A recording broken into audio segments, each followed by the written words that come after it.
Olá pessoal, tudo bem com vocês? Bom, hoje a gente vai a gente vai concluir o estudo da fase 1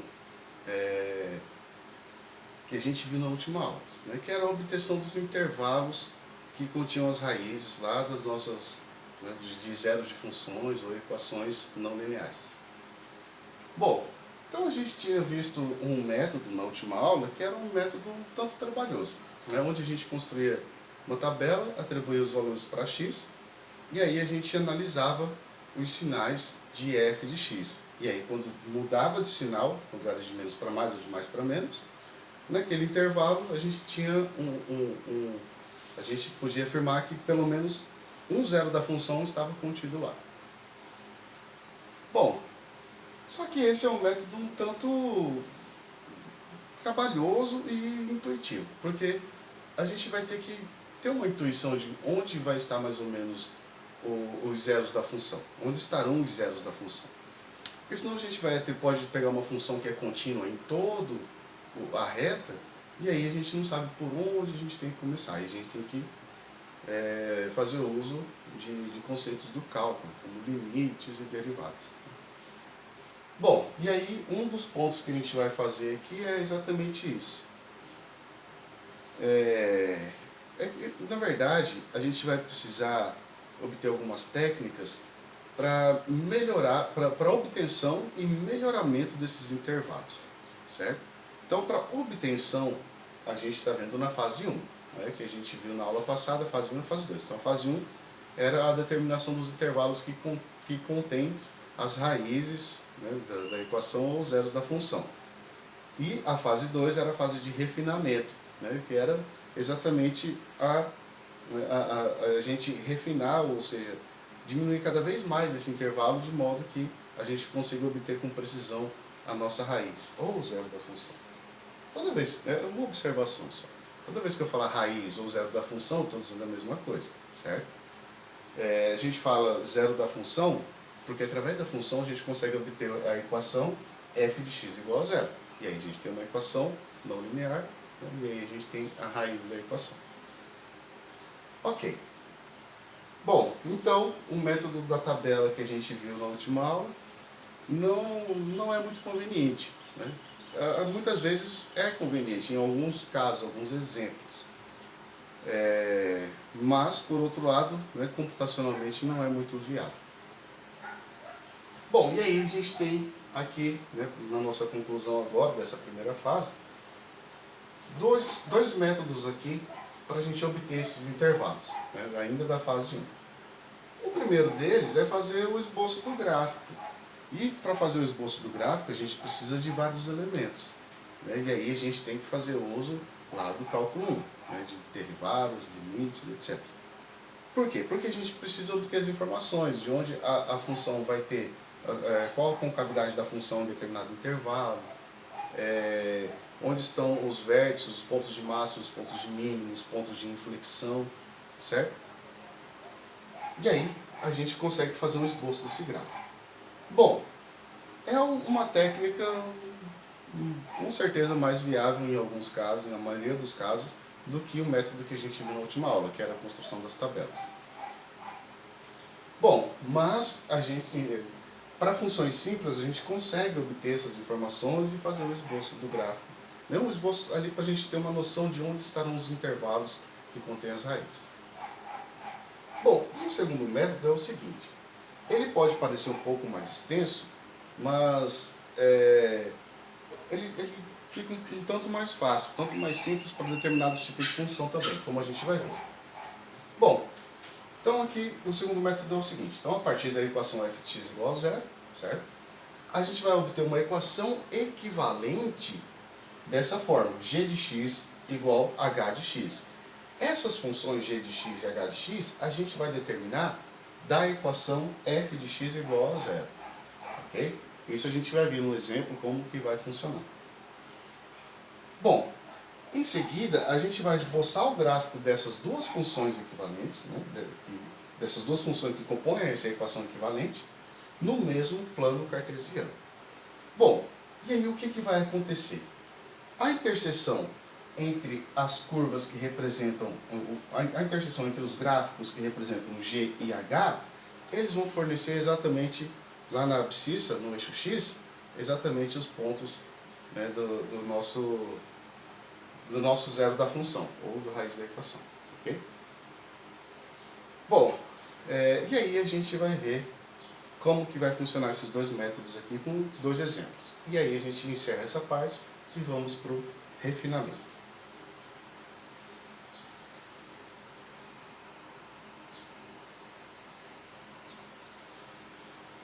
Bom, pessoal, então vamos ver aqui um exemplo, e aí a gente vai utilizar primeiramente, né, o primeiro método que a gente viu ali, que é fazer o esboço do gráfico. E para isso, né, como eu disse, a gente vai ter que fazer uso de alguns elementos do cálculo. Bom, como eu havia comentado, para a gente fazer um esboço, né, um pouco mais preciso de um gráfico de uma função, a gente precisa de alguns elementos. Por exemplo, a gente precisa saber o domínio da função, se a função tem um ponto de descontinuidade, a gente precisa saber os pontos de inflexão, pontos de máximo e mínimo, caso a função tenha. Precisamos saber quais os intervalos onde a função cresce, onde a função decresce. Então a gente precisa ter essas informações. E essas informações a gente consegue através do cálculo. Por exemplo, o domínio a gente já viu, né? Quando a gente estuda cálculo, a primeira coisa que a gente estuda lá é o domínio de função para poder estudar as demais coisas. Então, o domínio da função aqui, todos os reais, esse exemplo a gente já viu, então a gente vai ver esse exemplo novamente. A gente sabe que, né, da aula anterior, quando o x tende para o menos infinito, isso daqui também, a função também tende a decrescer cada vez mais. Quando o limite da função fazendo o x tendendo mais infinito vai para mais infinito, isso significa que quando o x cresce, os valores da função crescem também. Bom, e aí a gente pode derivar essa função. E aí obtemos a nossa função derivada, fazendo a derivada igual a zero, determinamos os pontos de máximo e mínimo, né? Ou somente pontos de máximo, ou somente pontos de mínimo, ou pontos de inflexão. São esses os casos que podem acontecer quando a gente faz derivada igual a zero. Okay? Bom, e aqui embaixo eu só reescrevi a nossa derivada, é exatamente isso daqui. Nossa derivada, só reescrevi ela como esse produto. Eu coloquei o 3 em evidência, que é x ao quadrado menos 3. Como eu posso reescrever x ao quadrado menos 3 como diferença dos quadrados, como esse produto da soma pela diferença. Bom, e aqui a gente pode fazer uma pequena análise, né? Aquela análisezinha de sinal na reta lá, que a gente fazia lá no ensino médio, para determinar quando que isso daqui vai ser negativo e quando vai ser positivo. Quando negativo, indica que a função está decrescendo, né? Que a taxa de variação da função é negativa, então isso significa que a função decresce. Se a gente, aí quando essa expressão aqui for positiva, então isso indica que a função está crescendo, certo? Derivada positiva. Bom, fazendo isso, né, com todos esses elementos aqui, agora a gente vai obter algumas informações. Bom, então, domínio nos limites infinitos, a gente vai focar um pouco aqui. Eu vou pegar, vamos desenhar aqui o nosso plano cartesiano, depois eu vou precisar apagar aqui para fazer o gráfico um pouco maior, que dá para ver mais detalhes. Ok, então, x igual a mais ou menos raiz de 3 indicam os pontos de máximo e mínimo, né? Os pontos onde a derivada é zero. Bom, então vamos supor que menos raiz de 3 seja por aqui, né? Raiz de 3 é aproximadamente 1,7, alguma coisa. E eu vou colocar aqui o mais raiz de 3. Bom, então aí a gente pode atribuir os valores aqui para x. Esses valores de x que a gente obteve dos pontos de máximo e mínimo, a gente atribui a função. E daí a gente percebe que quando x é igual a menos raiz de 3, a função vai ter um valor máximo.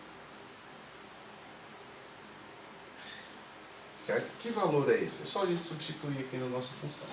Então a gente vai lá, f de menos raiz de 3. Então vai ficar menos raiz de 3 ao cubo, menos 9 vezes menos raiz de 3, mais 3. Certo? Então isso daqui vai ficar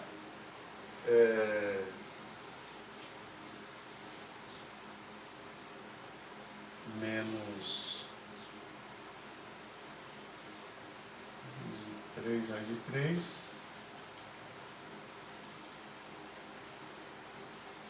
mais 9 raiz de 3 mais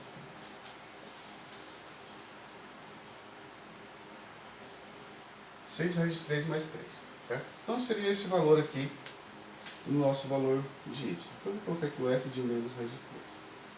E aí, quando a gente substitui o raiz de 3 aqui na função, nosso outro ponto crítico, a gente vai ver que esse valor aqui ele vai ser negativo. E aí a gente vai ter um ponto de mínimo, certo?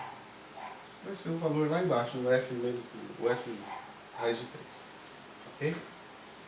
Bom, então a gente sabe que a função vai assumir um valor máximo aqui em menos raiz de 3 e mínimo em raiz de 3. A gente sabe que limite quando x tende para o menos infinito é negativo. Então a função ela vem negativa, vem negativa, vem negativa. Ela chega aqui, é o ponto de máximo. Certo? Aí ela vai descendo, vai descendo, vai descendo. Chegou aqui, tem o ponto de mínimo. Aí quando a gente sabe quando o limite de x vai para o mais infinito, né? Então aqui a gente vai ter uma raiz aqui, outra raiz aqui, e outra vai estar ali à direita de raiz de 3. Certo? Então a gente consegue ter mais ou menos um esboço de como vai ficar o nosso gráfico. Bom, e isso já nos fornece uma visão de onde estarão mais ou menos os intervalos que contêm a raiz. Então aqui a gente já economiza um pouco de trabalho de ter que montar a tabela e atribuir valores aleatórios para x e analisar os sinais do f de x. Então a gente sabe aqui, ó, então um pouco à esquerda de raiz de 3 a gente vai ter um intervalo aqui, a gente vai ter que determinar esses intervalos. Então, entre 0 e raiz de 3 a gente tem um outro zero para a função, uma outra raiz. Então aqui está a origem, né? X igual a 0, e aqui a gente vai ter uma outra raiz, para a nossa equação f de x igual a 0. E à direita de raiz de 3 a gente vai ter nossa terceira raiz. E aí a gente pode estipular já diretamente os valores para esses intervalos, certo? E a gente vai ver agora como que a gente vai fazer. Bom, mas antes de a gente ir para a próxima parte, determinamos aqui as 3 raízes lá no gráfico. A gente sabe exatamente os números aqui, qual o valor de x exatamente para esse ponto, para esse e para aquele. Nós não sabemos, é esse que o objetivo da disciplina é esse, a gente conseguir, não com exatidão, né? Mas com uma precisão desejável. A gente consegue determinar com uma aproximação boa, né, com métodos eficazes, quais são esses valores para x. Certo? Bom, e aí uma última observação, temos aqui os três zeros da função. E aí tem aquele teorema fundamental da álgebra, que diz que, no nosso caso aqui, uma função polinomial de grau 3 tem no máximo 3 raízes reais. No máximo, né? Pode ter menos. Porque pode ter raízes complexas também. Bom, então agora vamos estabelecer esses intervalos aqui.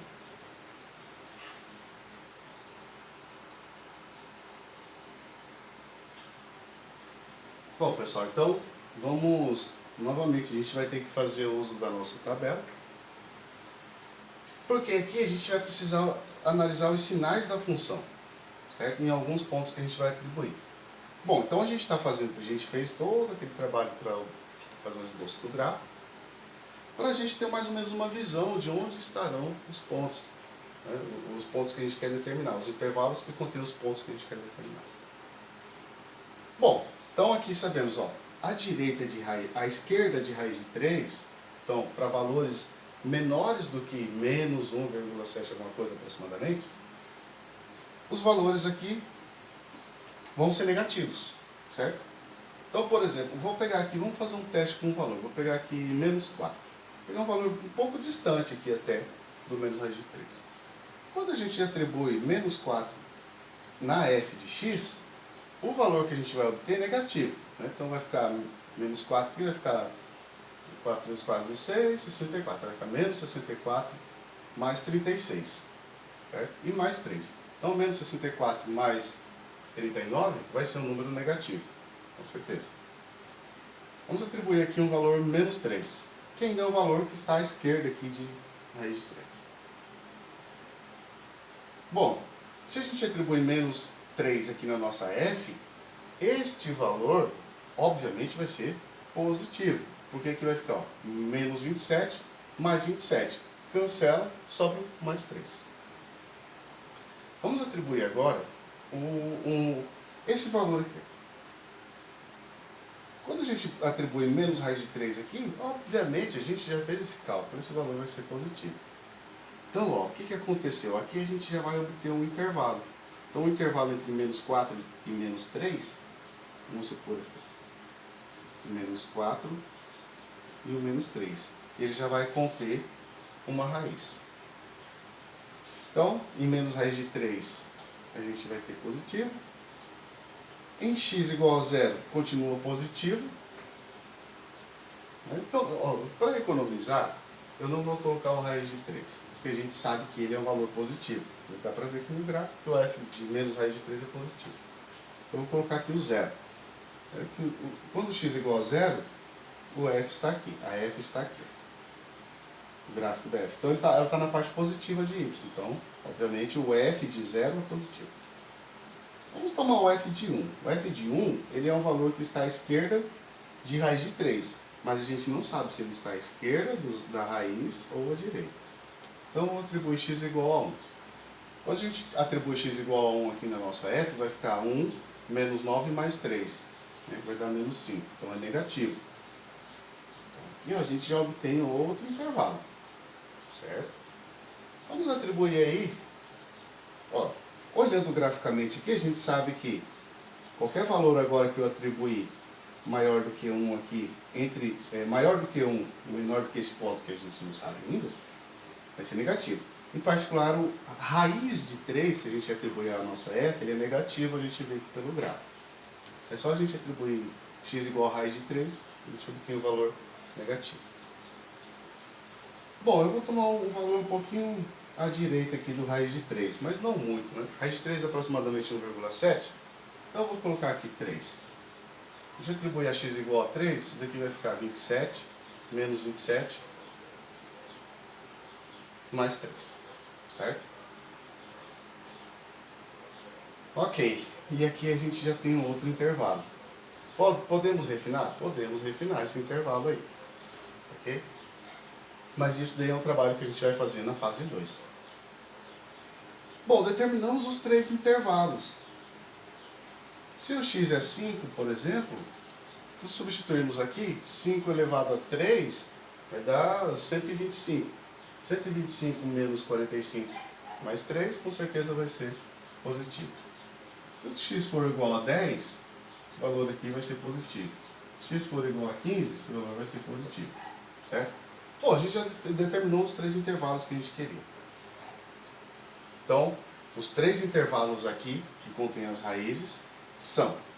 E aí eu vou fazer a anotação assim como está na apostila. Então, são os intervalos que vai conter o psi1, que é o intervalo menos 4 e menos 3.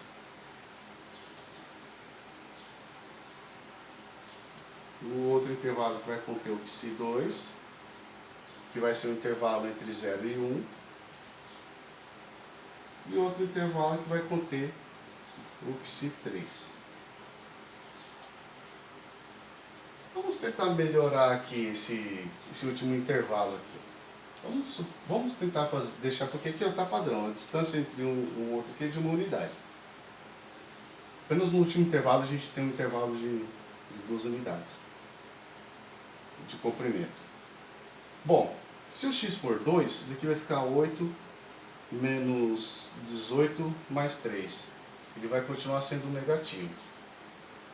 Então, em vez de colocar 2, eu posso colocar o 2. Ok? Continua sendo negativo. E no 3, como a gente já viu, ele vai ser positivo. Então a gente conseguiu reduzir um pouquinho mais o intervalo. Melhor ainda. Então, no intervalo de 2, 3, a gente vai ter o nosso outro intervalo que contém o outro zero da função. Então, É um método um pouco trabalhoso, que a gente tem que fazer uso de outros elementos aí do cálculo, de limite, derivadas, pontos críticos, né? Máximo, mínimo, ponto de flexão. Mas é um método mais eficaz do que a gente atribuir valores aleatórios, como vimos na última aula. Ok? Bom, então aí a gente consegue determinar com uma precisão um pouquinho melhor do que a gente fez na última aula, né, os três intervalos. Então, primeiramente, só precisamos determinar os intervalos, aí na segunda fase a gente vai fazer o refinamento.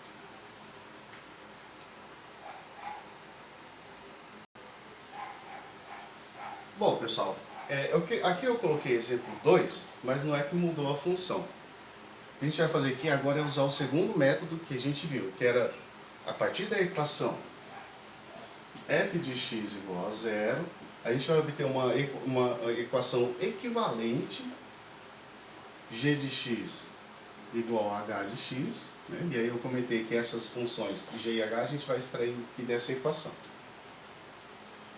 Bom, então a gente precisa reescrever a equação f de x igual a zero em uma expressão equivalente da forma g de x igual a h de x. Bom, então primeiro vamos escrever aqui a equação f de x igual a zero. Então temos x ao cubo menos 9x mais 3 igual a zero. Correto? Bom, então, né, aqui eu vou isolar desse lado da equação só o x ao cubo. E aí tudo que não é o x ao cubo vai ficar para o outro lado. Então vai ficar x ao cubo igual 9x menos 3. Ok? Bom, olha só, partimos da equação f de x igual a zero. A partir dessa equação, o que a gente fez? Isolamos o x ao cubo e passamos esse menos 9x mais 3 para o outro lado da equação, não é? Né?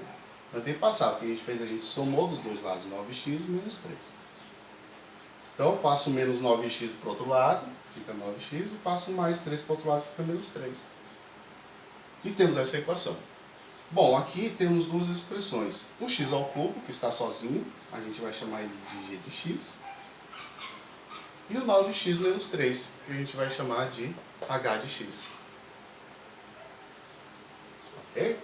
Então temos aqui duas funções. Então a nossa g de x é x ao cubo e a nossa h de x é 9x menos 3. Agora, o nosso objetivo é desenhar o gráfico, esboçar o gráfico dessas duas funções no mesmo plano cartesiano. E é isso que a gente vai fazer. Então, vamos lá no nosso plano cartesiano. São gráficos, né? São dois gráficos de duas funções aqui. O gráfico de cada uma dessas funções, ele é simples. O gráfico de x ao cubo a gente conhece. Parece que está meio torto aqui, mas só para a gente ter uma noção. Infelizmente eu vou precisar apagar aqui porque o desenho aqui vai ficar muito horrível. Então mas fiquem gravadas as nossas duas funções, certo? Eu só vou reescrever isso daqui. As funções eu vou reescrever. Pera aí. Ok, assim está um pouquinho melhor. Então, a partir da equação f de x igual a zero, obtemos essa equação e obtemos as nossas funções equivalentes. Então, g de x é x ao cubo e h de x é 9x menos 3. G de x igual a x ao cubo, a gente sabe fazer o desenho do gráfico. É esta curva aqui, certo? A h de x a gente também sabe, porque ela representa uma reta no plano. Então ela vai cortar o eixo y em menos 3, então vamos supor que esteja aqui mais ou menos, o menos 3. E vai interceptar o eixo x em x igual a 3 também. Certo? Eu vou colocar um pouquinho menos aqui, porque senão a interseção vai sair fora. Só vou diminuir a escala.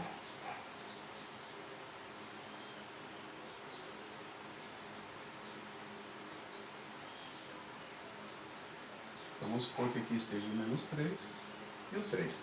Então a gente sabe que é uma reta que vai passar por esses dois pontos. Está saindo meio fora aqui. Não vai interceptar. Eu vou ter que mudar novamente.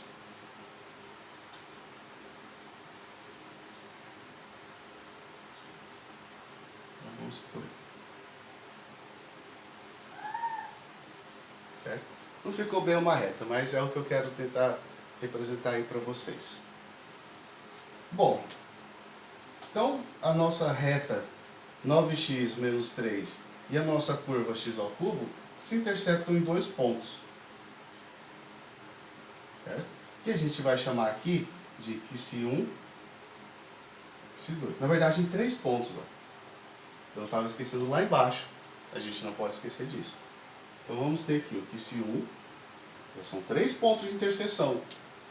Lembre-se que a gente sabe que essa função aqui ela tem no máximo três raízes, três zeros.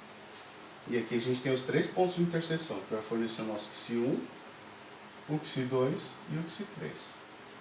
Bom, para a gente obter esses pontos, basta a gente resolver esta equação equivalente. Ok? Bom, e quando a gente... Só que o problema de resolver essa equação equivalente aqui é que a gente está trabalhando com... Na verdade, a gente não vai resolver a equação equivalente, a gente tem que resolver essa equação. E é uma equação cúbica, a gente tem que fazer uso lá da solução cúbica via método de radicais para equações polinomiais de terceiro grau. Ok? Bom, mas e aí? Né? Então a gente pode atribuir alguns valores. Na verdade aqui é para a gente ter a noção de onde estão esses pontos. Na verdade isso não é esse ponto. É o QC2. A interseção entre a reta e a curva. Bom, é para a gente ter uma noção de onde estão mais ou menos esses pontos. E aí, basta agora falar, ó, então aqui a gente vai saber, né, que está à direita aqui é um valor negativo, temos dois valores positivos ali. Bom, então é um método somente para a gente conseguir visualizar mais ou menos onde está localizado os pontos, e aí a gente atribui alguns valores, monta a tabelinha novamente, atribui os valores e analisa os valores para o f de x. Okay? Aqui, por exemplo, fala, poderia começar aqui por menos 10, menos 10, menos 8, menos 5, menos 4, menos 3, e a gente já vai ver que vai mudar o sinal entre menos 4 e menos 3. E aí a gente vai ter o nosso intervalinho, menos 4, menos 3. A gente vai atribuindo os valores, tá? Como a gente fez. Mas a gente não vai atribuir aleatoriamente, a gente já sabe mais ou menos as posições. Então, bom, então esses são os dois métodos. Mas né, cada método ele vai ser mais útil, mais conveniente para utilizar em certos tipos de funções. Então, o método 1, por exemplo, a gente conseguiu obter, mas a gente tem um pouquinho mais de trabalho. A gente tem que fazer uso de derivadas, de limites, de pontos de inflexão, pontos críticos, etc. Aqui não, aqui a gente só obteve uma expressão equivalente, desenhamos os dois gráficos, as interseções fornecem os pontos que são os zeros da função, ou raiz da equação, certo? E aí a gente faz novamente aqui, o mesmo processo que fizemos no método 1. Fazer uma tabelinha e ir atribuindo os valores para x. E analisar os valores de fx e quando muda de sinal, obtemos os intervalos. Certo? Então a primeira parte para a obtenção dos intervalos são esses dois métodos. Na segunda fase, a gente vai fazer o uso desses dois métodos, claramente, para a gente conseguir obter os intervalos e, em seguida, refinar esses intervalos com uma precisão que a gente quer, que a gente deseja para cada tipo de problema. Certo? Bom, então é isso, pessoal. Eu vou... Aí, quanto a esta parte, eu vou deixar um exercício para vocês. Certo? Para vocês determinarem os intervalos utilizando os dois métodos. Né? O primeiro método, fazendo domínio, limite, derivada, pontos críticos, no máximo, no mínimo, etc. E esse segundo método, fazer a equação fx igual a zero, obter a expressão equivalente g igual a h, desenhar os gráficos de g e h. Ok? Então, eu vou deixar depois um exemplo, eu vou deixar o exercício para vocês e depois, durante a aula 5, vocês tirem as dúvidas que ocasionalmente tem, ok? Bom, então para o vídeo não ficar muito longo, eu vou deixar o exercício já e aí a próxima aula a gente vê sobre os métodos de refinamento. E aí temos o primeiro método, que vai ser o método da bissecção. Ele vai ser um pouco extenso, porque a gente vai ter que estudar o método, a gente vai ter que ver o exemplo de aplicação do método e a gente vai ter que fazer o critério de parada. Porque a gente vai ter que fazer processos iterativos, ou seja, a gente vai ter que atribuir vários valores ao método, né? A gente vai ter que fazer vários procedimentos no método para obter as aproximações cada vez melhores. E aí a gente se pergunta, fala, por quanto tempo a gente vai ter que aplicar esse método várias e várias vezes? Fala, por cada tipo de problema, a gente vai ter uma quantidade de vezes que a gente vai aplicar o método, ou seja, quantidade de iterações. Então, a gente consegue estipular matematicamente, nos métodos, quantos passos a gente precisa fazer, quantas iterações a gente precisa fazer para obter a iteração desejada. Então, a gente precisa estudar, né, a gente precisa ver diversas coisas em cada um dos métodos. Então, o método em si, a aplicação dele e o critério de parada. O estudo de convergência, a gente pode ver em alguns casos, mas aí ele já envolve outros conceitos que, né, a gente vai ver os casos onde as funções, né, os métodos convergem. Depois a gente faz uma observação mais conveniente, né, de alguns casos em onde os métodos não convergem. A gente vê em alguns exemplos. Ok? Bom, então é isso. Eu vou passar o exercício então.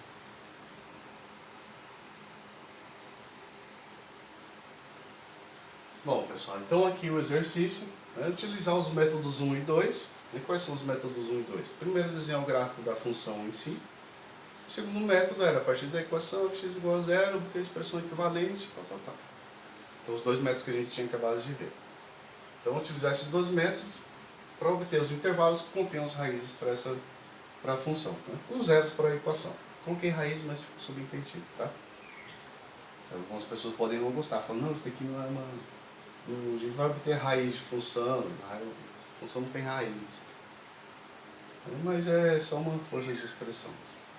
Então aqui temos a nossa função, f de x igual a x sobre 2 menos tangente de x, certo? Então a gente vai tentar fazer um esboço, né, falar o domínio dessa função, pontos de descontinuidade, a derivada da função, pontos onde a função cresce, decresce, etc.